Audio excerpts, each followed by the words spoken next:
Disappointing, lackluster, just some of the words we can use on television we've heard people use to describe the Carolina Panthers loss to the Bears last night. Yeah, it was not pretty. The team is now 1-8 on the season. Charlotte Sports Live's Gabe McDonald joins us here in the studio. And Gabe, Coach Frank Reich, he addressed everyone today in the media after the game, and it really is hard to be a Panthers fan watching right now. Yeah, guys, it is pretty rough sitting at 1-8 on the season. It's with the team now being losers of back-to-back games after getting their first win of the season at home against Houston. It was another game with big storylines going in, with former Panthers DJ Moore and Deontay Foreman now playing in Chicago. But it was another game with the offense not being able to put much of anything together. Technically, the unit wasn't able to put any points on the board last night, as the Panthers only scored 2 field goals and had a punt return from Amir Smith-Marset to open the game, to scoring 79 yards for the first touchdown. Now, given the rough start Carolina has had up to this point, many are questioning on if changes to the staff or personnel on the field need to be made ahead of the final 8 games of the season. It was the first question Frank Reich fielded in his press conference this afternoon,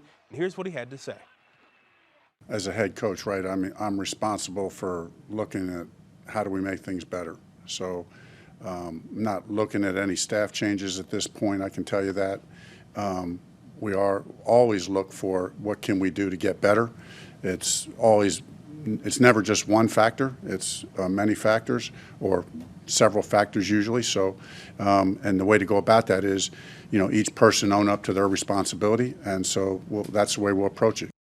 So no changes at the moment, but we do have a little bit of time ahead of the next Panthers game. They'll be back at it against the Cowboys here at home on the 19th. And another thing that has a lot of people talking was Reich's decision to kick a 59-yard field goal to try and tie the game in the fourth. We're going to hear from him on that matter coming up at 5, guys. But yeah, just a tough game after last night. I mean, you make the trade with the Bears, things go wrong in that performance. It's not the best look right now, but still got a lot more games to play. But it's just tough that this was their winnable stretch, and they're coming out of it 1-2 before the Cowboys come to town next week. Yeah, and you got to feel for Eddie Pinheiro, too, being the hero of the one win that we got, and then coming to this moment. Yeah, tough situation on a 59-yarder. All right. That's tough.